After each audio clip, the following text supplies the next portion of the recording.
السلام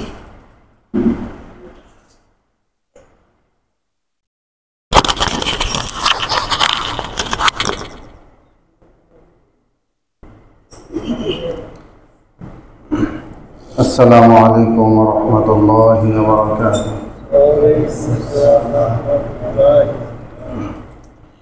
إن الحمد لله وكفى وسلام على عباده الذين اصطفى. أما بعد فأعوذ بالله من الشيطان الرجيم. بسم الله الرحمن الرحيم. يا أيها الذين آمنوا اتقوا الله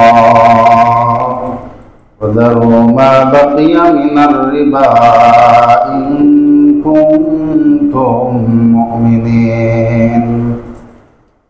وعن عبد الله بن مسعود رضي الله تعالى عنه قال: لعن رسول الله صلى الله عليه وسلم آكل الربا وموكله وشاهده وكاتبه، أو كما قال رسول الله صلى الله عليه وسلم.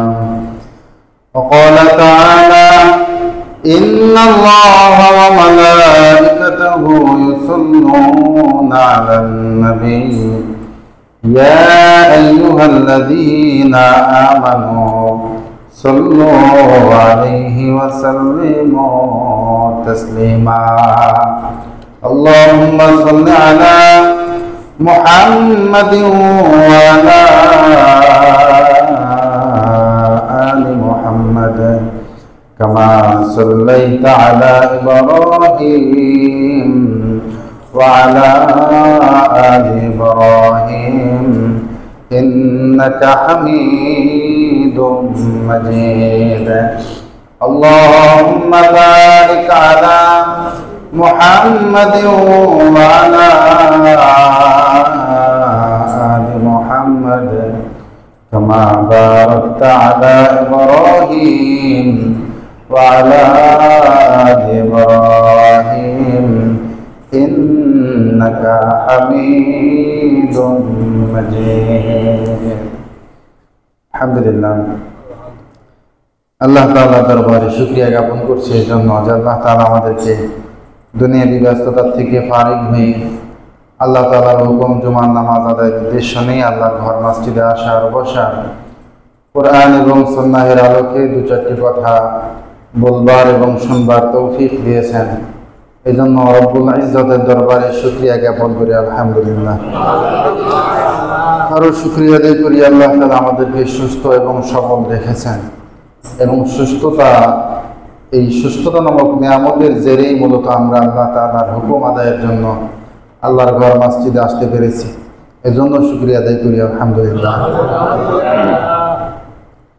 সম্মানিত হাজিরিন, তো বিগত জুমায় আমরা আলোচনা শুরু করেছিলাম তিনটি অত্যন্ত ভয়াবহ, অত্যন্ত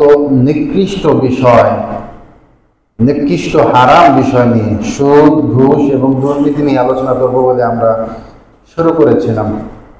তো গত জুমায় আমরা জেনেছি যে সুদ এটা আল্লাহ তাআলার কোরআনেও নিষিদ্ধ, রাসূল সাল্লাল্লাহু আলাইহি ওয়াসাল্লামের অসংখ্য হাদিস দ্বারাও এটা নিষিদ্ধ, ইসলামী শরীয়তেও এটা নিষিদ্ধ।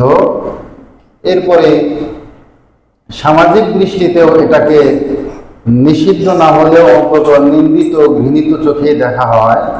কিন্তু আবার সেই সমাজের অধিকাংশ মানুষই এটার সাথে ওতপ্রোতভাবে, প্রত্যক্ষ পরোক্ষভাবে জড়িত হয়ে আছে। আর আল্লাহ তাআলা এই জন্য সুদ যে আমাদের জন্য কোনো কল্যাণকর বিষয় নয়, সুদ দিনকে দিন মানুষকে, সমাজকে, একটা দেশকে, একটা রাষ্ট্রকে, পৃথিবীকে দুর্ভিক্ষের দিকে টেনে নিয়ে যেতে পারে। আর হালাল ব্যবসায় কেমন আমাদেরকে সমৃদ্ধশালী একটা জাতি হিসেবে গড়ে তুলতে পারে। এই কারণে জাহিলি যুগে যেমনটা ছিল, যেমন তারা বলেছে যে সুদ এটাও তো ব্যবসার মতোই, কারণ তারা নিজেরা সুদ খেত। আমরা জেনেছি তারা সমাজের দুর্বল অসহায় শ্রেণীর মানুষদেরকে শর্ত ভিত্তিক ঋণ দিত এবং ওই নির্ধারিত মেয়াদ পূর্ণ হলে এর সাথে তারা অতিরিক্ত টাকা বা সুদ যুক্ত করত। এমনও হতো কখনো কখনো গরিব মানুষ নিজেদের একটা মাল, স্বর্ণ, রূপা এবং অন্য কোনো সম্পদ তারা বন্ধক রেখে তারপরে তারা ঋণ দিত। বর্তমান জামানায় এমনটা আছে, যেমন আমরা ছোটবেলায় দেখেছি, এখনো সম্ভবত এটা আছে, আমার সঠিক জানা নেই। সেটা হলো যে কৃষি ঋণ দেয় কৃষি ব্যাংক থেকে, এর জন্য আবার তারা এই জমা জমির দলিলপত্র জমা নেয় বন্ধক হিসেবে। কথা বোঝা যাচ্ছে কিনা? কোনো কারণবশত এই মানুষগুলো যদি ঋণ পরিশোধ করতে না পারে তাহলে ওই দলিলের জেরে তারা এই সম্পদকে সরকারিভাবে বাজেয়াপ্ত করে বা জবরদখল করে, এমনটা হয়। তাছাড়া আমাদের এলাকায় এটা সব জায়গায় আছে বলে আশা করি, সেটা হলো টাকার বিনিময়ে জমি বন্ধক নেয়, আছে না এরকম? যে আমাদের এলাকায় তো এখন মূলত আমাদের এলাকার কৃষি জমির মূল্য খুবই কম, 15-20 হাজার টাকায় 1 শতাংশ জমি পাওয়া যায় কৃষি জমি। কথা বলে আসছে কিনা?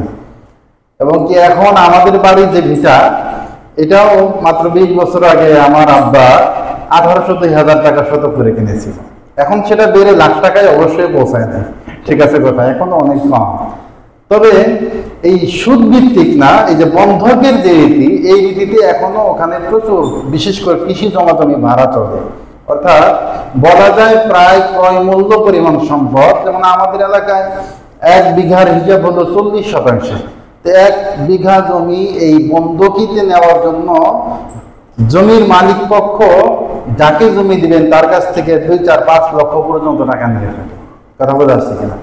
তো জাহিলি যুগেও এমনটা হতো, সেটা হলো তারা একজন মানুষের কাছ থেকে তার একটা মূল্যবান সম্পদ নিয়ে বন্ধক হিসেবে রেখে তারপরে তারা তাদেরকে ঋণ দিত, এবং দেখা যেত যে মাস যায় আর ঋণ নতুন করে যুক্ত হয়, কারণ তাদের রীতি ছিল মাস পুরোবে আর অতিরিক্ত যে ঋণ বা সুদটা যুক্ত হবে এটা আবার তার মূলধনের সাথে যুক্ত হবে, অতিরিক্ত সুদটা মূলধনের সাথে যুক্ত হবে। এরকম করে বৃদ্ধি পেতে পেতে পেতে পেতে এমনও হতো একটা সময় যে গরিব মানুষটা তার কাছে তার মূল্যবান স্বর্ণ হোক, রূপা হোক, অন্য কোনো মূল্যবান সম্পদ হোক, যেটাকে বন্ধক রেখে ঋণ নিয়েছিল, দেখা যায় এটা আর সে ফেরতই পায় না, এটা সে রেখে দেয়, কারণ সে বলে এটার মালিক এখন আমি।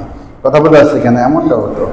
এবং কি আমরা গত জমায় জেনেছি তাদের নিষ্ঠুরতা, ভয়াবহতা, সম্পদের প্রতি তাদের পাগলামি এমন নিম্নতর স্তরে পৌঁছে গিয়েছিল যে মানুষকে তারা দাফন দিতে পর্যন্ত বাধা দিয়ে দিত।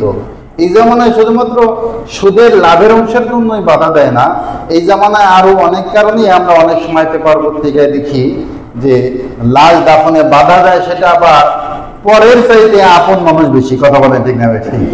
এমন হাজারো ঘটনা এই জমিনে ঘটেছে যে সন্তান বাবা মায়ের লাশ, বড় ভাইয়ের লাশ তাদের আটকে দিয়েছে, লাশ আটকে দিয়েছে, দাফন করতে দিবে না, নিজের ভাগের সম্পদ তাকে বুঝিয়ে দেওয়ার আগ পর্যন্ত। এরকম ঘটনা আছে না নাই? আমি আপনাদেরকে বলেছিলাম কিনা সাম্প্রতিক সময় 2-3 বছর আগে হবে কোন একটা অঞ্চলের ঘটনা, যেটা পেপার পত্রিকায় এসেছিল।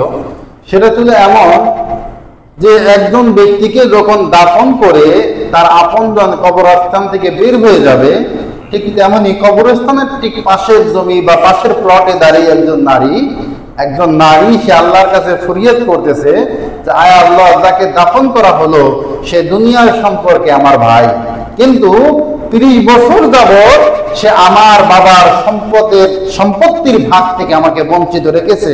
সুতরাং যেভাবে সে আমাকে আমার বাবার সম্পদের ভাগ থেকে বঞ্চিত রেখেছে, আপনিও তাকে আপনার রহমত থেকে বঞ্চিত করে রেখেছেন। নাউজুবিল্লাহ করেন। এই কারণে সম্মানিত হাজিরিন, সন্তান বিশেষ কারো প্রতি মায়া মহব্বতের জের ধরে সম্পদের হিসাবে কাউকে ঠকাইন না। আপনি তো মরে যাবেন, আপনি 2 দিনের জন্য আপনার অমুক ছেলে তমুক ছেলে কিংবা মেয়েদেরকে বাদ দিয়ে শুধুমাত্র ছেলেদেরকে অধিকাংশ সম্পদ বেহিসাব সম্পদ দিয়ে দিবেন যে শেষ সময় তো ছেলেদের কাছেই পড়ে থাকতে হবে, সুতরাং তাদের মন জয় করার প্রয়োজন আছে। এই ধরনের খেয়ালে, এই ধরনের খাহেশে কখনোই এমন মারাত্মক ভুল করবেন না যে ভুলের কারণে কাল কিয়ামতের ময়দানে বাস আপনার এমন একটা ভুল সিদ্ধান্তের কারণে আপনি আপনার অন্যান্য ছেলে সন্তান যাদেরকে আপনি অতিরিক্ত সম্পদ দিয়েছেন, কন্যা সন্তান কিংবা আপনার বোনকে ঠকিয়েছেন, বাস এইটাই যথেষ্ট আপনার জন্য জাহান্নামে যাওয়ার কারণ। নাউজুবিল্লাহ করেন। কোনোভাবেই আল্লাহ আপনাকে মাফ করবে না। কি বললাম, আমরা হক নিয়ে, বান্দার হক নিয়ে আমরা বিগত সময় 4, 5, 6 জমা লাগাতার আলোচনা শুনেছি। সেখানে আমরা প্রথমেই বলেছিলাম যে হক হলো দুইটা, একটা হলো হকুল্লাহ, আল্লাহর হক, আর একটা হকুল ইবাদ, তার হক, বান্দাদের হক। আল্লাহর হক ইবাদত সংক্রান্ত। আল্লাহর হক কেউ যদি অবাধ্য হয়ে আল্লাহর সীমারেখা অতিক্রম করে, অর্থাৎ আল্লাহর হককে লঙ্ঘন করে, তার জন্য মৃত্যুর আলামত চালু হওয়ার আগ পর্যন্ত তওবার দরজা খুলে থাকে। অর্থাৎ এটার জন্য জরিমানা দেওয়ারও প্রয়োজন হয় না। যদি আল্লাহর কাছে আপনি খাস পেলে তওবা করতে পারেন, আশা করা যায় আল্লাহ মাফ করে দেবে ইনশাআল্লাহ। অর্থাৎ একজন মানুষ 100 বছর হায়াত পেয়েছে, 100 বছরের পুরোটা সময় আল্লাহর নাফরমানিতে কাটিয়েছে, 100 বছর শেষ হওয়ার শেষ দিন, যেই দিন, অর্থাৎ শেষ দিনে গিয়ে তার বুঝ এসেছে যে আমি সারা জীবন আল্লাহর অবাধ্য হয়েছি, আল্লাহ তাআলার নাফরমানি করেছি, বারবার কবিরা আর হারামে লিপ্ত হয়েছে। এই সময় ঠিক একদিন বাকি, এমন সময়েও যদি বান্দা আল্লাহর কাছে তওবা করে কান্নাকাটি করতে পারে, দিল থেকে তওবা করতে পারে, আশা করা যায় আল্লাহ তাআলা তার 1 মিনিটের তওবায় 100 বছরের গুনাহ মাফ করে দেবেন ইনশাআল্লাহ। কিন্তু আপনি যদি কোনো বান্দার হক নষ্ট করে থাকেন, সেটা হোক 1 পয়সা, কত পয়সা? 1 পয়সা। ঠিক 100 বছরের গুনাহ যেমন 1 মিনিটের গুনাহ 1 মিনিটের তওবায় মাফ হয়ে যেতে পারে, ঠিক এর ব্যতিক্রম হলো বান্দার হক নষ্ট করার ক্ষেত্রটা হলো এমন, যদি আপনি কারো 1 পয়সার হক নষ্ট করে থাকেন, এই 1 পয়সার হক নষ্ট করার এই আপনার মধ্যে যখন এই কি বলে প্রায়শ্চিত্ত চেতনা জেগে ওঠে, আর আপনি ওই 1 পয়সার জন্য যদি লাগাতার 100 বছর আল্লাহর কাছে তওবা করেন, আল্লাহ আপনাকে মাফ করবে না। নাউযুবিল্লাহ করেন। কথাটা বোঝা যাচ্ছে কিনা? কি বললাম, আল্লাহর হক নষ্ট করার ক্ষেত্রে বান্দা 100 বছরের অবাধ্যতা, 100 বছরের গুনাহ তার 1 মিনিটের তওবায় কবুল হয়ে যেতে পারে, ইসলামের গুনাহ মাফ হয়ে যেতে পারে।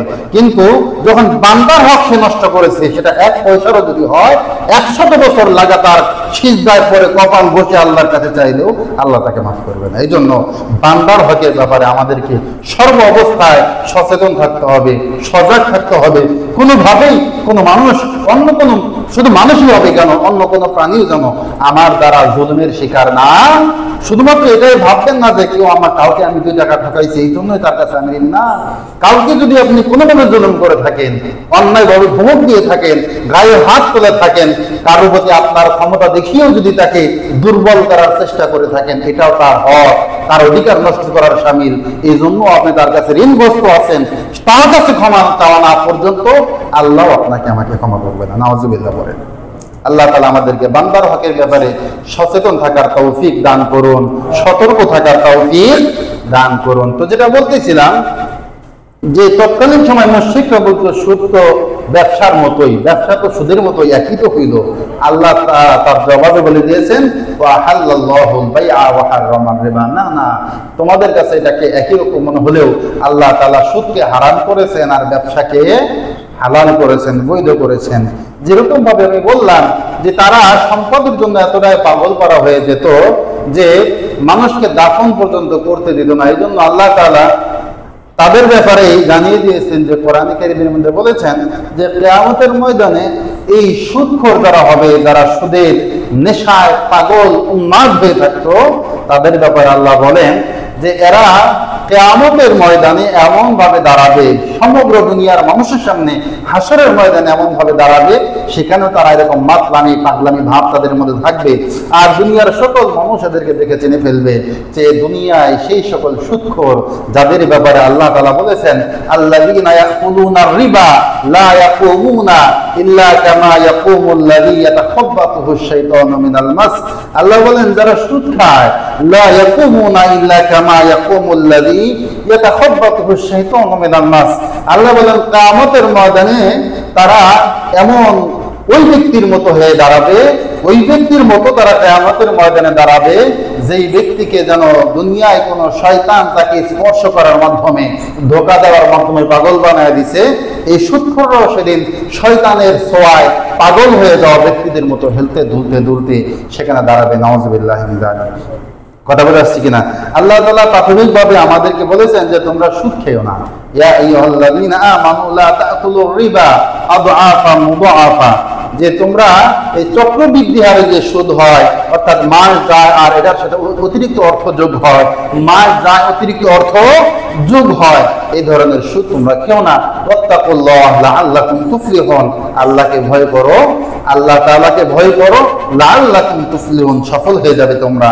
পরবর্তীতে আল্লাহ বলেছেন, যখন সুদের ব্যাপারে হারাম ঘোষণা আসছে, তো আল্লাহ তাআলা বললেন, দেখো ইত্তাকুল্লাহ, ইমানদাররা আল্লাহকে ভয় করো, ওয়াযারু মা বাকিয়া মিনার রিবা ইন কুনতুম মুমিনিন, যদি তোমরা প্রকৃতপক্ষে মুমিন হও, ইমানদার হও, তাহলে তোমাদের সুদের যে পাওনা রয়েছে, বকেয়া রয়েছে, এটা তোমরা ছেড়ে দাও, এটা তোমরা ছেড়ে দাও। কিন্তু এরপরেও যদি কোনো বান্দা ইমানদার পরিচয় দিয়ে সুদ ভক্ষণ করে, সুদ খায়, সুদ লেনদেনে জড়ায়, আল্লাহ তাআলা বলেছেন, فَإِن لَّمْ تَفْعَلُوا فَأْذَنُوا بِحَرْبٍ مِّنَ اللَّهِ وَرَسُولِهِ, আল্লাহ তাআলা বলেন, সুতরাং এরপরেও যদি তোমরা তা না করো, অর্থাৎ সুদের অতিরিক্ত অংশ ছেড়ে না দাও বা সুদ ছেড়ে না দাও, ফাযানু বিহারবিন মিনাল্লাহি ওয়া রাসূলিহি, আল্লাহ বলেছেন আল্লাহ আর তার রাসূলের সাথে যুদ্ধ করার জন্য তোমরা প্রস্তুত হও।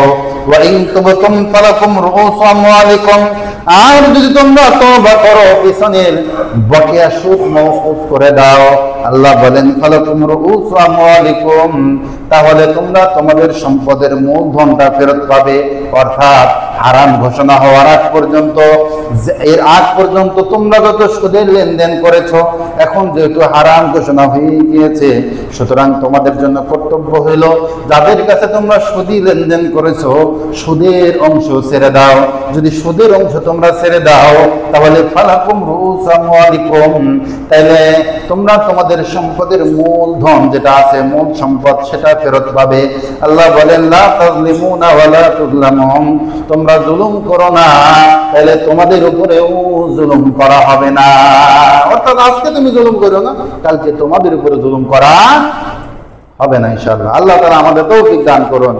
পাশাপাশি আমরা মাঝে মাঝে ফজরের নামাজে একটা কেরাত শুনি, সেখানে আল্লাহ তাআলা আমাদেরকে জানিয়ে দিয়েছেন যে ওয়াকুদিয়া বাইনাহুম বিল হক ওয়া হুম লা ইউযলামুন, সূরাতুজ জুমারের 49 নম্বর আয়াত। 49 নম্বর আয়াতের মধ্যে আল্লাহ তাআলা কিয়ামতের ময়দানের ব্যাপারে, যদিও আগে আরো আলোচনা আছে, এই বিষয়ে আমাদের আলোচনা নাই, তো এতটুকু জানিয়ে রাখি, আল্লাহ বলেছেন ওয়াকুদিয়া বাইনাহুম বিল হক, সেদিন তাদের মধ্যে ন্যায়ের ফয়সালা করা হবে। ওয়া হুম লা ইউযলামুন, কারো প্রতি কোন রকম জুলুম করা হবে না, কেউ কোন রকম জুলুমের শিকার হবে না। অর্থাৎ যে গুনাহমুক্ত তাকে জান্নাত দেওয়া হবে, এটাই তার জন্য ইনসাফ, আর যে গুনাহগার নাফরমান তাকে জাহান্নামে দেওয়া হবে, এটাই তার জন্য ইনসাফ। অর্থাৎ সেখানে যদি একজন জুলুমকারীকে পরিত্রাণ দিয়ে দেওয়া হয়, অন্যের হক নষ্টকারীকেও সেদিন মাফ করে দেওয়া হয়, তাহলে এটা তার প্রতি জুলুম করার শামিল। ইতিপূর্বে কোন একটা বয়ানে আমি আপনাদেরকে কোন এক সময় বলেছিলাম যে আমরা আমাদের সন্তান, স্ত্রী সন্তান, আপনজন, ছোট ভাই বোন, তাদের প্রতি অনেক সময় দয়া পরশ হয়ে ভালোবাসার বহিঃপ্রকাশ ঘটিয়ে অনেক সময় এমন কিছু তাদের পিছনে আমরা ব্যয় করি, এমন অর্থ বা এমন কোন সম্পদ তাদের পিছনে আমরা ব্যয় করি যেটা তাদেরকে ধ্বংসের দিকে টেনে নিয়ে যায়। আছে কিনা? বলেছিলাম টিভি সিনেমার কথা বলেছিলাম, মোবাইল ফোন অপ্রাপ্ত বয়স্ক ছেলেপেলেদের হাতে তুলে দেওয়া, খারাপ সঙ্গত থেকে তাদেরকে বিরত রাখা। এখন এই কাজগুলো করলে ওরা যেহেতু এখন নাবুঝ, অবুঝ, ওদের কাছে মনে হতে পারে আমার বাবা তো আমার প্রতি জুলুম করে, অর্থাৎ আমাকে একটা মোবাইল ফোন কিনে দেয় না, ঘরের ভিতরে টিভি সিনেমা নাটিকা দেখার জন্য আমাকে একটা বিশাল বড় এলইডি টিভির ব্যবস্থা করে দেয় না, এরপরে আমাকে বন্ধু বান্ধবদের সাথে, অর্থাৎ ছেলে হলে আমাকে মেয়ে বা বান্ধবীদের সাথে, যদিও এখন মেয়েরাও এখন বন্ধু হয়ে গিয়েছে, ঠিক কিনা বলেন? মেয়েরাও মেয়েদেরকে বন্ধু বলে, ছেলেরাও মেয়েদেরকে বন্ধু বলে, আবার মেয়েরাও ছেলেদেরকে, ছেলেরাও ছেলেদেরকে। এখন বান্ধবী শব্দ আর নাই, সই সাথী শব্দ আর না, এটাকে একবার নরমালাইজ করে ফেলা হয়েছে। যেরকম ভাবে বলেছিলাম যে সুদটাকে আরাম করার জন্য এই জামানার কাগজ কলমে, পেপার পত্রিকা, বই পুস্তকে এটার বিপরীতে যেরকম ভাবে লভ্যাংশ, লাভ, ইন্টারেস্ট, নানান রকম শব্দ প্রয়োগ করছে যেন ওটাকে সুদ মনে না হয়, যেন ওটাকে কি মনে না করা হয়, সুদ মনে না করা হয়। আরে মদ যখন আপনি খাবেন ওটা আপনি স্বর্ণের বোতলেই খান আর বাথরুমের বদনাই ঢেলেই খান না কেন, হারাম তো হারামই থেকে যাবে। হারাম শুধুমাত্র পাত্র আর নাম বদল করলে হালাল হইতে পারে না। কথা বলেন ঠিক না? কথা বলতে আসছে কিনা? এটা আমাদের বুঝতে হবে, এটা আমাদের বুঝতে হবে। তো যেটা বলতেছিলাম যে এই যে আমাদের সন্তানরা, আমাদের ছোট ভাই ছোট বোন, এদেরকে অনেক সময় এই ধরনের ডিভাইস বা তাদের পছন্দসই এই ধরনের বিষয়বস্তু কিংবা তাদের পছন্দের জায়গায় বা পছন্দের মানুষদের সাথে মিশতে আমরা দেই না অনেক সময়। এটা না দেওয়া মানে যারা দেয় না এদের পরিমাণটা খুবই কম। 100তে 1জন পাওয়া যাবে না, 100তে 1টা গার্ডিয়ান পাওয়া যাবে না যারা তাদের সন্তানদের ব্যাপারে সচেতন। কথা বোঝাচ্ছে কিনা? কারণ এই জামানায় মা বাবা খুব ভালো করে জানে আমার মেয়ের ছেলে সঙ্গ আছে, আমার ছেলের মেয়ে সঙ্গ আছে। অনেক ক্ষেত্রেই, অধিকাংশ ক্ষেত্রে অত্যন্ত দুঃখজনক ব্যাপার, মা বাবা এতে প্রাউড ফিল করে, গর্বিত ফিল করে। আমার ছেলের সুন্দরী গার্লফ্রেন্ড আছে, বড় লোকের মেয়ে পটিয়েছে, আমার মেয়ে বড় লোকের ছেলে পটিয়েছে। এই চিন্তা চেতনায় অনেক মা বাবা আছে যারা নিজেদেরকে গর্বিত বোধ করে, অর্থাৎ গর্ব ফিল করে। আছে না নাই বলেন? আল্লাহ তাআলা ধিক্কার জানাই এই সমস্ত মা বাবা অভিভাবকদেরকে। আল্লাহ তাআলা সহি বুঝ দান করুন, আমিন করে। কথা বলতে আছে না না এরকম বলেন? এমনও দেখেছি, আমার নিজের চোখের দেখা, নিজের কানের শুনে এমনও দেখেছি, মা তার মেয়েকে বলতেছে বাইরে বের হলে এটা সে বলতে বের হইস, মানে উদ্দেশ্য হলো যেন কারো নজরে পড়ে, হোক ছেলে কিংবা ছেলের বাবা মার, কারো নজরে তো পড়তে হবে, ঠিক কিনা বলেন? এই কারণে আমাদের ছোট্ট সময়, মাত্র 30-25 বছর আগের সময় যেটা দেখেছি যে আমাদের সময়ে এখনো গ্রামগঞ্জের অনেক বয়স্ক নারী যারা আমাদের নানি দাদির বয়সের, তাদেরকে দেখা যায় তারা যখন রাস্তা দিয়ে চলে, যদি কোনো পুরুষ মানুষ অর্থাৎ প্রাপ্তবয়স্ক পুরুষ মানুষ আসে, তো এরা তাদের বোরকা পরা নাই, ঠিক শাড়ি দিয়ে তাদের মাথাকে দেখে রাস্তার এক সাইডে ঘুরে দাঁড়ায়। এখনো কখনো কখনো এরকম দূরদর্শিতার দৃষ্টি দেখতে পাওয়া যায়। এটা আমাদের জন্য সৌভাগ্য ছিল ওই সময়, কিন্তু এখন তার চিত্রটা হয়েছে অত্যাধিক ভিন্ন। এখন থেকে 10 বছর আগে যেটা দেখা যেত, নানি দাদিরা তাদের নাতিদেরকে নিয়ে কোথাও বেড়াতে যেত, তো যেটা হতো সেটা হলো নানি দাদিরা সুন্দর করে বোরকা পরে মুখ ঢেকে যায় আর তাদের নাতিগুলোকে সুন্দর ড্রেস পরিয়ে ফ্যাশন শো করাতে পারে, হাতে নিয়ে যায়। অর্থাৎ উনি ধর্মের ধার্মিক হয়েছে, এমন দিকে কে নজর দিতে বলেন? কথা বলা আছে কিনা? যেটাকে ঢাকা দরকার সেটাকে তারা ঢাকতে পারে নারাজ, আর যেটা ঢাকার প্রয়োজন তুলনামূলক কম সেটাকে নিয়ে তারা খুবই ব্যস্ত। এই জামানার অবস্থা হয়েছে আমার, আছে না না এরকম বলে?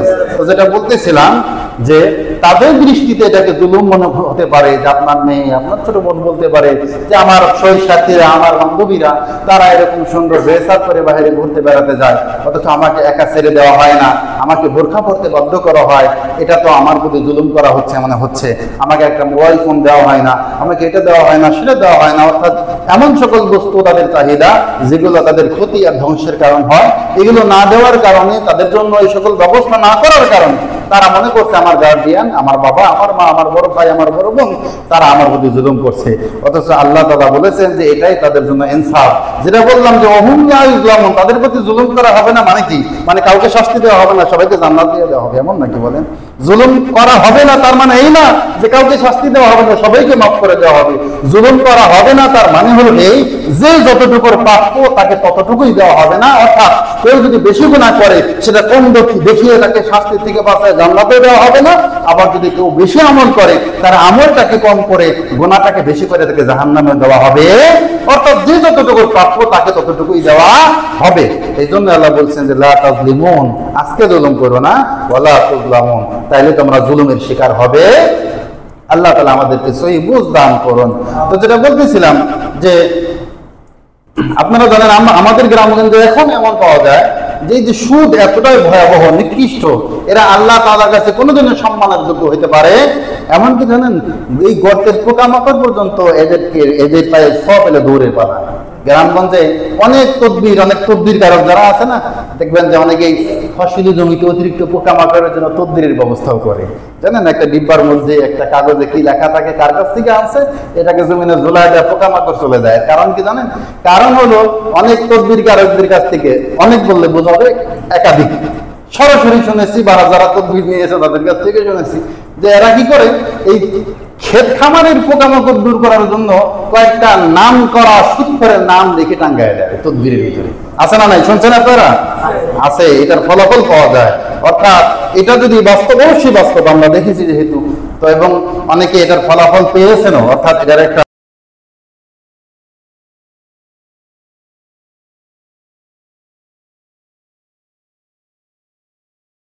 অর্থাৎ এই জমিনের শুক্রের নাম ঝোলানো হয়েছে আর এই জমিনের ফল খাবো, ফসল খাবো, না না না, এতটা অরুচিশীল আমি নই, এই জন্য পোকারা বেরিয়ে যায়। তবে ওই পোকামাকড়রা নিকৃষ্ট সৃষ্টি, তারা অরুচিশীল এমনটা না হলেও আজকে মানুষ তার থেকে ভয়ানক অরুচিতে ভুগতেছে। কথা বলেন ঠিক না? কথা বলা আসছে কিনা? মানুষের রুচির মধ্যে পরিবর্তন চলে আসছে, মানুষের ইমানের মধ্যে পরিবর্তন চলে আসছে। যে সাহাবায়ে কেরাম যারা কিনা যুদ্ধের ময়দানে নিজের জীবন ঝাঁপিয়ে পড়ে নিজের জীবন বিলিয়ে দেওয়ার মাধ্যমে নিজের সফলতা খুঁজে পেত, সেই সাহাবাদের অনুসারী হিসেবে এই মুসলমান যুদ্ধ জিহাদের নাম শুনলে তারা জঙ্গিবাদের আতঙ্ক খুঁজে পায়। এটা আমাদের জন্য অত্যন্ত দুঃখজনক ব্যাপার। আল্লাহ আমাদের সহি বুঝ দান করুন। শুধু তাই নয়, রাসূল সাল্লাল্লাহু আলাইহি ওয়াসাল্লাম শবে মিরাজের রাত্রিতে দেখলেন এক ব্যক্তি রক্তের সাগরে, রক্তের নদীতে হাবুডুবু খাচ্ছে আর পাথরকে লোকমা বানিয়ে বানিয়ে গেলার চেষ্টা করছে। তখন জিজ্ঞাসা করলেন, এই ব্যক্তিকে যাকে এমন ভয়ানক শাস্তি দেওয়া হচ্ছে, রক্তের নদীতে হাবুডুবু খাচ্ছে, আবার পাথরকে লোকমা বানিয়ে খাচ্ছে, নিজের পেট পূর্ণ করার চেষ্টা করছে। তখন রাসূলকে জানায় দেওয়া হলো, ইয়া রাসূলুল্লাহ, এ হলো সেই ব্যক্তি যে জমিনে সুদ খাইত। নাউযুবিল্লাহ বলে। মানুষের রক্তকে পানি করা, রক্তকে ঘাম হিসেবে পানি করে বের করা, কষ্ট অর্জিত অর্থকে তারা নানা রকম ভাবে, নানা রকম ছন্দে, নানা রকম প্রলোভনে, নানা রকম সিস্টেমে তারা মানুষের এই রক্তকে পানি করা অর্থকে তারা হাতিয়ে নিত। কথা বলে আসছে কিনা? এই কারণে সুদ যে সিস্টেম এই দুনিয়ার জমিনে প্রয়োগ হয়ে গিয়েছে, এর দ্বারা কোনো মানুষ বলতে পারবে না যে সুদের লেনদেন করে আমি বড়লোক হইতে পারছি বা আমার অভাব দূর হয়েছে। বরং যারা সুদের লেনদেনে প্রবেশ করেছে এরা এই সুদ থেকে বের হতে পারে নাই। এই জন্য আমি আমার সাবেক কোনো একটা মসজিদের একজন ভালো একজন মুসল্লি, কমিটির প্রথম 2-3 পদের একজন, অর্থাৎ এই আমাদের দেশে আছে না মানুষ যেটা করে ব্যাংক থেকে লোন নিয়ে বাড়ি করে, আছে না? না এরকম বলতে গেলে শহরের বড় বড় বাড়ি যারা করছে, কিছু আছে যারা জায়গা জমি অনেক আছে, এক জায়গা থেকে একটু বিক্রি করে আবার যার বাড়ি বড় করছে, এটা একটা এক অবস্থা, এটা তো সম্পূর্ণ হালাল, সমস্যা নাই। কিন্তু অধিকাংশের অবস্থা হলে এমন তারা ব্যাংক লোন নিয়ে বাড়ি করে, আছে না? নাই। আবার কেউ কেউ দলিলও দেয়, ওদের ইসলামী ব্যাংক থেকে এনেছি তো এটা তখন হালাল হয়ে গিয়েছে। কথা বলে আসছে কিনা? মানে ইসলামী ব্যাংক, ইসলাম শব্দ যেহেতু আছে এটা তো হালালই হবে। ওই যে সেই রকম বিসমিল্লাহ করে মদ পান করার মতো অবস্থা, নাউযুবিল্লাহ করেন। তো যেটা বলতেছিলাম, এগুলো সম্পূর্ণ আরাম প্রক্রিয়া। তো তাকে আমি বললাম যে আল্লাহ তাআলা অর্থ সম্পদ আপনাকে অনেক দিয়েছে, এইবার অন্তত আল্লাহকে ভয় করেন, এই সকল সুদি লেনদেন অর্থাৎ ব্যাংকের সাথে এরকম লেনদেন বাদ দিয়ে দেন। পরে বলে, হুজুর লেনদেন করবো নাই নিয়ত করেছি, তবে আর একটা বার করতেই হবে, এরপরে ছেড়ে দিন। কথা বলে আসছে কিনা? তো মনে রাখবেন যে আমি মাঝে মাঝে আপনাদেরকে গণতান্ত্রিক প্রক্রিয়ার রাজনীতি নিয়ে কথা বলি, সেটা হলো যে এই প্রক্রিয়ায় কোনোদিনও কোনোভাবেই ইসলাম তো দূরের কথা, ইনসাফ কায়েম করা সম্ভব নয়। আর যেখানে ইসলামী না থাকবে সেখানে ইনসাফ হবে, এটা তো অসম্ভব ব্যাপার। কি বলেন আপনারা? তো যেটা বলতেছিলাম, হোক সেটা সাধারণ কোনো ডেমোক্রেটিক দল কিংবা ইসলামিক দল যদি এই প্রক্রিয়ার রাজনীতি করে, যারা আছে যারা করছে, কারো দ্বারা ইসলামের 2 আনার উপকার হবে না। এটা আপনারা দেখতে পাচ্ছেন যে বিশাল বড় একজন আলেমকে আমাদের একজন ধর্মমন্ত্রী বানানো হয়েছে, তার দ্বারা ইসলামের কয় আনা ফায়দা হয়েছে আপনারা হিসাব করেন। কথা বোঝা যাচ্ছে কিনা? অর্থাৎ তাকে আমি দোষারোপ করি না এই কারণে, কারণ উনি সিস্টেমের কাছে দায়বদ্ধ। কথা বোঝা যাচ্ছে কিনা? ওই সিস্টেমের ভিতরে থেকে এটাকে কোনোভাবেই পরিবর্তন করা সম্ভব না, কারণ তাহলে সিস্টেমকে পরিবর্তন করতে হবে। কথা বোঝা যাচ্ছে কিনা? যেরকম ভাবে যে বললাম, এটাকে বলছিলাম কিনা যে এক ব্যক্তি তার কূপের মধ্যে একটা মরা পড়ছে। আগের জামানায় তো কুয়ার পানি মানে মানুষ উঠে খাইতো, এখন তো সেটা নাই, তাই না? তো এখন এক হুজুরের কাছে গেছে, কূপের পানির আবার হিসাব আছে যে এরকম ছোট একটা পানি যদি পড়ে তাহলে 20 বালতি পানি উঠা দিলে খুব পরিষ্কার হয়ে যায়, আর একটু বড় পানি যদি পড়ে তাহলে মোটামুটি 50 থেকে 60 বালতি পানি উঠে ফেললে কূপের পানি পবিত্র হয়ে যাবে। আবার বড় ধরনের ছাগল ভেড়া যদি পড়ে, সেক্ষেত্রে 150 থেকে 200 বা 200 বালতি পরিমাণ পানি যদি কূপ থেকে সেচে ফেলা হয় তাহলে কি হয়? পানি পবিত্র হয়ে যায়, খাওয়া যায়। কথা বলা যাচ্ছে কিনা? তো এখন এক আল্লাহর বান্দা এখন হুজুরের কাছে মশলা নিতে গেছে, হুজুরে মশলা দিছে, মানে মাসালা, তার ভাষায় আমি বলতেছি। তা হুজুরে মাসালা দিছে যে তুমি এরকম ভাবে কি করবে যে 200 বালতি পানি বা 150 বালতি পানি তুলে ফেলো, তাহলে তোমার কূপের পানি কি হয়ে যাবে? পরিষ্কার হয়ে যাবে। এখন আল্লাহর বান্দা ঠিক হুজুরে যা বলছে তার চেয়ে বেশি ফেলছে, কম ফেলে নাই। ফেলার পরে দেখে পানি পবিত্র হওয়ার দূরের কথা, পানির দুর্গন্ধই এখনো যায় নাই। এবার তো হুজুরের উপরে বেজায় রাগ। এইরকম ভুল বুঝাবুঝা হুজুরদের উপরে আপনারা অনেকে রাগ করেন, হুজুর এটা কেন বললো, হইলো না তো। আরে হইলো, কিন্তু আপনি হওয়ার মতো করে বুঝতে পারেন না, এটাই তো সমস্যা। কথা বলেন ঠিক না? বেটে হুজুরের কাছে যাওয়ার পরে বলতেছে, হুজুর কেমন ফতোয়া মাসালা দিলেন, আপনি যত বালতি পানি ফেলতে বলেছেন আমি তার চাইতে 2 বালতি বেশি ফেলেছি, কম ফেলি নাই। পানি পবিত্র হওয়া তো দূরের কথা, পানির দুর্গন্ধ এখনো যায় নাই। এবার হুজুর বলে, ঠিক আছে বুঝলাম, তোমার কূপের পানি পবিত্র হয় নাই, দুর্গন্ধ দূর হয় নাই। এইবার তুমি বলো, কূপের মধ্যে যে মরাটা পড়েছিল, মরাটা ফালাইছো নাকি ওইটাকে রাইখাই পানি উঠাইছো? বলে, হুজুর মরা তো ফালাই নাই, শুধু পানিটাই তুলে ফালাইছি। এখন বলেন, এই পানিতে আদৌ পবিত্র হওয়া সম্ভব? কারণ সারা জীবন করে তো বিশ্বাসে পানি ফেলা মানে পবিত্র করা সম্ভব। বলেন, তাহলে সম্ভব হবে কখন? যখন আগে মরাটা ফেলবেন, তারপরে পানি ফেলবেন, তারপরে পানি পবিত্র হবে। কথা বলেন ঠিক না ভাই? সুতরাং যারা সুদী লেনদেনের মাধ্যমে সুদ থেকে বের হয়ে আসতে চায়, তাদের অবস্থা এমন, যতদিন পর্যন্ত আপনি আল্লাহর বই এখন আপনি জানছেন, এখনই ছেড়ে দিবেন। আমি মরে যাই, পচে যাই, গলে যাই, ধ্বংস হয়ে যাই, সুদের লেনদেনের সাথে আমার সম্পর্ক নাই, ছেড়ে দিচ্ছেন। আপনি যখন হারামকে আল্লাহর জন্য ছেড়ে দিয়েছেন, আল্লাহ তাআলা আপনার জন্য উত্তরণের পথ বের করে দেবেন ইনশাআল্লাহ। ঠিক তেমনি ভাবে এই যে যারা গণতান্ত্রিক প্রক্রিয়ায় যারা রাজনীতি করে, মানে উদাহরণ যেটা আসলো, দুইটাই দেওয়া যায়, কিন্তু দুইটাই দিয়ে দেয়। সেটা হলো কি, যে সেটা হচ্ছে যে সবাই ইনসাফের কথা বলবে, কূপের পানি পরিষ্কার করতে হবে এটা বলবে, কিন্তু পানি সেচার যে দায়িত্ব এটা কিন্তু কেউ নিতে চাবে না। হতে পারে যে এরকম ভাবে বড় একজন আলেমকে আমরা ধর্মমন্ত্রী বানাইছি, আগামীতে কোনো ইসলামিক দল ক্ষমতায় আসবে বটে, তারা বড়জোর যেটা করতে পারবে এই প্রক্রিয়ার মধ্যে, অর্থাৎ এই গণতান্ত্রিক প্রক্রিয়ার মধ্যে থেকে, সেটা হলো এই যে তারা বড়জোর পানি সেচার দায়িত্বটা নিতে পারবে। কিন্তু এই প্রক্রিয়ায় থেকে কূপের মধ্য থেকে মরা বের করবে, এটা অসম্ভব।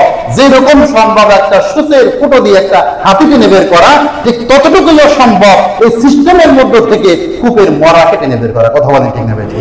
কথা বলা আসছে কিনা? এই জন্য যারাই বলে ইনসাফ করবো আমরা, ন্যায় আর ইনসাফ প্রতিষ্ঠা করবো আমরা, এরাও আপনাকে আমাকে ধোঁকা দেয়। সবাই ধোঁকা দেয়, সবাই ধোঁকা দিয়েছে, আগামীতেও তারাই ধোঁকা দিবে। কথা বলা আসছে কিনা? ঠিক তেমনি ভাবে যেটা বলতেছিলাম, তো এটা তো একটা ভিন্ন ভিন্ন আলাপ। তবে আমাদের মূল প্রসঙ্গ যেটা, সেটা হলো সুদ। আপনি ভাবতেছেন যে আমি আরো কিছু ঋণগ্রস্ত আছি, সুতরাং 50-60 হাজার ঋণ আছি, এখন 80,000 1 লক্ষ টাকার একটা ছোট্ট ঋণ নিলেই আমার এই জায়গায় জায়গায় ছড়িয়ে ছিটিয়ে থাকা ঋণগুলো পরিশোধ করে তারপরে একদম আমি সুদ থেকে বেরিয়ে আসতে পারবো। কসম আল্লাহর, এমন চিন্তায় যারা বারবার, যারা একবার কিংবা শেষবার ঋণ নিয়েছে, তাদের সেই ঋণ শেষবার হয় নাই, আর বহুবার তাদেরকে এই সুদের লেনদেনে জড়াতে হয়েছে। কথা বলেন ঠিক না ভাই? ঠিক। আপনারা যারা আছেন, আপনারা নিজেই তার সাক্ষী। কথা বোঝা যাচ্ছে কিনা? এই কারণে কখনোই এই সুদের হারামের লেনদেন দিয়ে সমাধান করবেন হারামের সমাধান, এটা কখনোই সম্ভব হবে, কখনোই সম্ভব হবে না। রাসূল সাল্লাল্লাহু আলাইহি সাল্লাম বলেন, এর আগে এই হাদিসটা তিনটে অংশ বলেছিলাম যখন আমি শিরক নিয়ে আলোচনা করেছিলাম, যে এই যে তানিবুস সাবাল মুবিকাত, যে 7টা ধ্বংসকারী বিষয়বস্তুকে বিষয় থেকে তোমরা বেঁচে থাকো। ধ্বংসকারী বিষয়, অর্থাৎ এই 7টা গুনাহ মানুষকে ধ্বংস করে ফেলে, দুনিয়া আখিরাত দুটাকে কি করে দেয়? ধ্বংস করে দেয়। এই লাগে রাসূলুল্লাহ বলা হলো, হে রাসূল ওমা হুন্না, সেগুলো কি? 1 নাম্বার রাসূল বলেন আশিরকু বিল্লাহ। 1 নাম্বার কি? আল্লাহর সাথে শিরক করা। এর রাসূল বলেন ওয়াসসাহার, অর্থাৎ জাদুবিদ্যা। এটা শিখানো, এটার প্রয়োগ করা। যারা এটা করে সবাই এর অন্তর্ভুক্ত, এরা ধ্বংস হয়ে যাবে দুনিয়া থেকে। কথা বলতে পারছেন না? ভয়ঙ্কর গুনাহ। জাদু এটা কুফরের নামান্তর, জাদু কুফরের সমান। জাদু করা মানে, জাদুবিদ্যার অনুসরণ করা মানে হলো আপনি সরাসরি আল্লাহ রাসূলকে বিদ্যাঙ্গুল দেখিয়ে কুফরের পথ অবলম্বন করেছেন। আপনার একমাত্র ঠিকানা হলো জাহান্নাম। নাউযুবিল্লাহ বলেন। এরপরে ওয়াকাতলুন নাফসিল্লাতী হারামাল্লাহু ইল্লা বিল হক, অন্যায়ভাবে কাউকে হত্যা করা, এটাও কি? ধ্বংস হয়ে গেছেন আপনার দুনিয়া আখিরাত বরবাদ। কারণ রাসূল বলেছেন, কেউ যখন অন্যায়ভাবে কাউকে হত্যা করে, তাহলে ওই নিহত ব্যক্তির যাবতীয় গুনাহ ঘাতকের কাঁধে চলে আসে, আর ঘাতকের যাবতীয় নেক আমল নিহত ব্যক্তির আমলনামা চলে যায়। নাউযুবিল্লাহ বলেন। কথা বোঝা যাচ্ছে কিনা? এরপরে রাসূল বলেন ওয়া আকলুর রিবা, সুদ খাওয়া, সুদ দেওয়া, সুদের ব্যাপারে সাক্ষী থাকা। কথা বলা যাচ্ছে কিনা? যে কোনো ভাবে আপনি সুদের সাথে জড়িত হন না কেন, এমনকি আপনি সুদী কোনো কর্মকাণ্ডে, সুদী কোনো এনজিও কিংবা ব্যাংকে চাকরি করেন না কেন, সেটাও এর অন্তর্ভুক্ত হয়ে যাবে। কারণ আপনার ইনকাম বৈধ নয়, অর্থাৎ আপনাকে সুদের মাধ্যমে, সুদ থেকে লাভের অংশ, অর্থাৎ সুদের একটা অংশ থেকে আপনাকে বেতন দেওয়া হয়। কি বলেন আপনারা? এরপর রাসূল বলেন যে ওয়াকলু মাল আল ইয়াতীম, ইয়তীমের মাল ভক্ষণ করা, এটাও তার সমান অপরাধ। কথা বলা আছে কিনা? ওয়া তাওয়াল্লি ইয়াওমাজ জাহফি, অর্থাৎ যুদ্ধের ময়দান থেকে পিঠ দেখা পলায়ন করা। এরপরে সর্বশেষ 7 নম্বর অপরাধের কথা রাসূল বলছেন, কোন সতী সাধী সুচরিত্রা একজন নারীর প্রতি জেনার অপবাদ দেওয়া, এটাও এরকম ভয়ঙ্কর কথা। নাউযুবিল্লাহ বলেন। পাশাপাশি হযরত ইবনে মাসউদ রাদিয়াল্লাহু আনহু থেকে হাদিসের মধ্যে আসছে, রাসূল যে সুদ খায়, সুদ লেখে, সুদের ব্যাপারে সাক্ষ্য থাকে, তাদের সকলের প্রতি রাসূল অভিশাপ বর্ষণ করেছেন, নাউযুবিল্লাহ করেন। পাশাপাশি রাসূল এটাও বলেছেন, আর রিবা সালাসাতুন ওয়া সাবউনা বাবান, যে সুদের ৭৩টা স্তর আছে। কথা বোঝা যাচ্ছে কিনা? আইসারুহা মিসলু আইয়ান কিহার রাজুলু উম্মাহু, তার মধ্যে সর্বনিম্ন স্তর যেটা, সেটা হলো নিজের মাকে বিবাহ করা, নিজের মায়ের সাথে জিনায় লিপ্ত হওয়া, নাউযুবিল্লাহ করেন। গত জমায় আমরা শুনেছি কিনা? তার মানে একজন মানুষ যখন দাবি করে আমি আমার মায়ের বৈধ সন্তান, যখন সে দাবি করবে আমি একজন মুসলমান, একজন মুমিন, সুতরাং এরপরও যদি সে সুদ খায়, সুদী লেনদেনে জড়ায়, তাহলে বুঝবেন সে মিথ্যা কথা বলে। সে তার মায়েরও বৈধ সন্তান নয়, সে একজন মুমিন মুসলমানও নয়। আপনি পরিচয় দিতে পারেন, পরিচয় দেন, আপনার কপালে খোদাই করে লেখেন না আপনি মুমিন। আল্লাহর খাতায় যদি আপনার নাম মুমিন হিসাবে সাব্যস্ত না হয়, আপনি যত জায়গায় যতভাবেই খোদাই করে দেখেন আপনি মুমিন, আপনি মুসলিম, আপনি নবীজির উম্মত, মনে রাখবেন আপনার এই লেখনী, আপনার এই কথন কিয়ামতের ময়দানে, হাশরের ময়দানে সেটা তো দূরের কথা, মৃত্যু পরবর্তী খবরে গিয়ে আপনার আমার জন্য 2 আনার ফায়দা দিতে পারে, কোন রকম ফায়দা দিতে পারে না। আল্লাহ আমাদের সহি বুঝ দান করুন। পাশাপাশি আমরা আরো একটা কথা বলেছি, সেটা হলো যে একবার 1 দিরহাম সুদ খাওয়া 36 বার জিনা করার চাইতেও ভয়ঙ্কর গুনাহ, এটা রাসূল বলেছেন। কথা বোঝা যাচ্ছে কিনা? এই জন্য সুদ থেকে আমরা বাঁচবো ইনশাআল্লাহ। আল্লাহ তাআলা আমাদের বাঁচার তৌফিক দান করুন, নিয়ত করেন ইনশাআল্লাহ এখন থেকে আমরা সুদি কোনো কারবার করাবো না ইনশাআল্লাহ। যে লেনদেন আছে সেটার সম্পর্ক এখনই শেষ। এবং গত সময় আমি সুদের কিছু প্রক্রিয়া, ব্যাংকিং সিস্টেম তো বললাম, আমাদের সমাজে কিছু ব্যবসায়ী আছে যারা কিস্তির মাধ্যমে ব্যবসা করে, আছে কিনা? তো আপনাদেরকে জ্ঞাতার্থে জানিয়ে রাখি, যেটা হলো কিস্তির মাধ্যমে ব্যবসার 2টাই স্রোত আছে, একটা হালাল স্রোত আর একটা হারাম সুদের স্রোত। হালাল স্রোত হলো এই, কিস্তির মাধ্যমে ব্যবসা করা বৈধ হবে তখন যখন ক্রয় বিক্রয়ের সময়সীমা শুরুতেই নির্ধারিত থাকবে এবং টোটাল মূল্যটাও শুরুতেই নির্ধারিত হবে যে এত টাকা মূল্য আমি কিনলাম, সেটা আমি আপনাকে 6 মাসে 8 মাসে, তবে শুরুতে আপনি দাম কম বেশি করতে পারবেন। অর্থাৎ ভাই আপনি 3 মাসে যদি পরিশোধ করতে চান তাহলে এটার দাম 10,000 টাকা, আপনি 6 মাস সময় নেন তাহলে এটার দাম হবে 12,000 টাকা। অর্থাৎ শুরুতেই নির্ধারিত হয়ে যাবে এবং কয় মাসে শোধ করবে এটাও শুরুতে নির্ধারিত হয়ে যাবে। কিন্তু কোনো কারণবশত, যেমন আমাদের দেশে কিস্তি সিস্টেম কেমন, মাস বেশি হবে আর লাভের পরিমাণ বাড়বে, ঠিক কিনা বলেন? অর্থাৎ একটা টিভি কিনেছে, একটা মোবাইল ফোন কিনেছে কিংবা অন্য কিছু কিনেছে, তো এখন দেখা যায় 6 মাসে শোধ করার কথা 6 মাসের চুক্তিতে নিয়েছে, কারণবশত সেটা 8 মাসে চলে গেছে, তখন দেখা যায় 20,000 টাকা 22, 25, 30,000 টাকা পৌঁছে যায়, তাই কিনা বলেন? অর্থাৎ কোনো কারণবশত যদি সময় পিছিয়েও যা আপনি অতিরিক্ত টাকা নিতে পারবেন, অর্থাৎ আপনার মূল্য শুরুতে নির্ধারণ থাকবে। যদি এই সিস্টেমে কিস্তির ব্যবসা করতে পারেন যারা এটাতে জড়িত আছেন, তাহলে এটা বৈধ, এটা হালাল হবে। কথা বলা যাচ্ছে কিনা? অর্থাৎ আপনার মাস বাড়বে, অর্থাৎ এই ওয়াদাবদ্ধ মাস শুধু 6টা বা 8টা কিংবা 12টা, কোনো কারণবশত ক্রেতা 1-2 মাস বিলম্ব করছে, এর মানে এই না যে আপনি এর সাথে 200, 500, 1000 টাকা অতিরিক্ত আদায় করবেন, তাহলে এটা শুধু হবে। কথা বোঝা যাচ্ছে কিনা? আবার যদি এটাও শুরুতে বলে দেন 3 মাসে এত, 6 মাসে এত, 9 মাসে এত, 12 মাসে এত, আপনি যে কয় মাসে খুশি শোধ করেন আমার কোনো সমস্যা নেই, তাহলে সম্পূর্ণ এই ক্রয় বিক্রয়ের চুক্তি হারাম হবে, বাতিল হবে। কথা বোঝা যাচ্ছে কিনা? এভাবে করা যাবে না। তবে যদি ওইভাবে করতে পারেন সেটা আপনার জন্য হালাল হবে। হারামের তো প্রক্রিয়ার শেষ নাই, আর যত প্রকার প্রক্রিয়া অবলম্বন করা যায়, খোঁচায় খাঁচায় যত প্রকার হারাম বের করা যায়, জুলুম খুঁজে বের করা যায়, আমরা সেটাই করি। কিন্তু কতভাবে হালাল করা যায়, কারণ হালালের পথে আগালেই নিজের একটু ত্যাগ দিতে হয়, কোরবানি করতে হয়, নিজের স্বভাব খাসরত চরিত্র বদলাতে হয়, এই পথে আমরা আগাইতে রাজি না। কথা বোঝা যাচ্ছে কিনা? যেরকম ভাবে ওটাও হারাম, ঠিক তেমনি ভাবে জোর জবরদস্তি করে কারো কাছে কোনো কিছু বেচাও হারাম। কথা বোঝা যাচ্ছে কিনা? সেই ব্যবসার থেকে লভ্যাংশের পুরো ব্যবসায় আপনার হারাম হবে এবং ওর 1 টাকায় আপনার জাহান্নামে যাওয়ার জন্য যথেষ্ট হবে। আল্লাহ তাআলা আমাদের সবাইকে সহি বুঝ দান করুন। আগামী জমা ইনশাআল্লাহ ঘুষ নিয়ে, দুর্নীতি নিয়ে আলোচনা করবো। তো শুরুতেই বলছিলাম যে এগুলো এমন একটা বিষয়, সমাজের অধিকাংশ মানুষের কাছে, মানে সবার কাছে এটা নিন্দিত। এই সুদ খায়, খুব খারাপ মানুষ। কারণ যে বলতেছে না, নাক ভেসকিয়ে বলতেছে ওই লোকটা তো খুবই খারাপ, সুদ খায়। খবর নিয়ে দেখা যায় যে ব্যক্তি নাক ভেসকাই যাচ্ছে সে নিজেও সুদ খায় তলে তলে, আছে না এরকম বলে। কথা বলা আসছে কিনা? এই জন্য ভাই এটা হাস্যরহস্যের মাধ্যমে বললেও এটা আমাদের জন্য অশনি সংকট, অশনি সংকেত। আমাদেরকে এখনই সচেতন হতে হবে, না হলে আমাদের জন্য ধ্বংস অনিবার্য। রাসূল বলেছেন কোন জাতি যদি সুদী নির্ভর লেনদেনের মধ্যে অভ্যস্ত হয়ে যায়, প্রতিষ্ঠিত হতে চায়, তাহলে তাদের জন্য ধ্বংস অনিবার্য। নাউযুবিল্লাহ বলেন। কথা বলে আসছে কিনা? আমাদের ধ্বংস আল্লাহ তাআলা আমাদের উপরে চাপায় দিবেন না, কথা বলে আসছে কিনা? এই জন্য আল্লাহ তাআলা বলেছেন যে লা তাকুমু সাআতু হাত্তা ইউকাদু ফিল আরদি আল্লাহ আল্লাহ। আরে ততক্ষণ পর্যন্ত কিয়ামত সংঘটিত হবে না যতক্ষণ পর্যন্ত জমিনে একজন আল্লাহ আল্লাহ বন্দেওয়ালা থাকবে। সুবহানাল্লাহ করে কথা বলে, তার মানে বলছেন কিয়ামত কত দ্রুত হবে আর কত পরে হবে এটা আমাদের হাতে, মানে ঘুরে ফিরে এই জন্য এটা আমাদের হাতে। কথা বলে আসছে না? যেরকম ভাবে বনি ইসরাইল মুসাকে বলে, মুসা তুমি বলো তুমি এই অপরাধ করলে আল্লাহ এই শাস্তি দিবে সেই শাস্তি দিবে, কই তোমার শাস্তি তো আমাদের কাছে আসে না।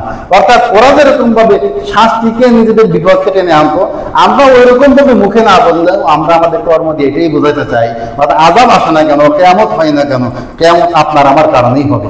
কথা বলে আসছে কিনা? এই জন্য সম্মানিত হাজিরিন, এখনই আমাদের সচেতন হওয়ার সময়।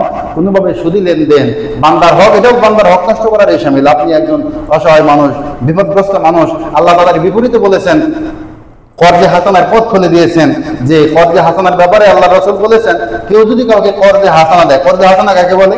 যে কোনো রকম লাভের আশা না রেখে কাউকে ধার দেওয়া, ঋণ দেওয়া। কথা বলা আসছে কিনা? এর ফলাফল হিসেবে রাসূল বলেছেন যে যদিও ওই ব্যক্তি টাকা পরিশোধ করে দিবে, এরপরেও যে তাকে কর্জে হাসানা দিল, কর্জ দিল, ধার দিল, ঋণ দিল, সে এই টাকা দান করলে যে সওয়াব, এই ধার দেওয়ার কারণে একই সওয়াব হবে। সুবহানাল্লাহ করে কথা বলা আসছে কিনা? অর্থাৎ আমি আপনাকে 10 টাকা ঋণ দিলাম, যে ভাই আপনি আমাকে চেয়েছেন আমি আপনাকে দিলাম, আপনি আগামী 15 দিন কি 1 মাস পরে অমুক দিয়ে আমাকে ফেরত দিবেন। সে ব্যক্তি ফেরত কিন্তু দিয়ে দিয়েছে, অর্থাৎ আমার টাকা আমার পকেটে আসছে, কিন্তু আমার টাকার দ্বারা কাউকে কর্জে হাসানার মাধ্যমে যে ন্যূনতম কাউকে উপকার পৌঁছাতে পেরেছি, এর জন্য এটা দান করার সব আল্লাহ তাআলা দিয়েছে। এবং আল্লাহ বলেছেন ওয়াকরিদুল্লাহ করদান হাসানা, তোমরা আল্লাহকে কর্জে হাসানা দাও, অর্থাৎ এই কর্জটা আল্লাহর কাছে পৌঁছায় যায়। সুবহানাল্লাহ। কথা বলে আসছে কিনা? এই জন্য এই কথা গাইতে হবে। আমাদের খাসলত তো খারাপ, এই সুদের ভিতরে কেন ঢুকলাম? গ্রামগঞ্জের মানুষ জানেন 1000 টাকা 2000 টাকার এই ধার ঋণের ক্ষেত্রে লাভ হিসাব করে, অর্থাৎ 2000 টাকা দিলাম 2 মাস পরে দিবা 2200 দিতে হবে। কথা বলে আসছে কিনা? নাউযুবিল্লাহ মিন যালিক। কেন এটা হচ্ছে জানেন? এর জন্য তো মুমিন মুসলমানের খাসলত জড়িত, খাসলত দায়ী এর সাথে। কারণ হলো যে আমরা ধার ঋণ দিলে ওই পথ ছেড়ে দেয়, ওই ব্যক্তি এসে সম্পর্ক ছেড়ে দিয়ে ভুলে যায়।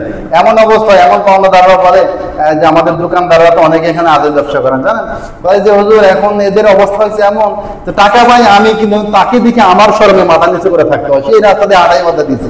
আসলে না এরকম? কথা বলে আসছে কিনা?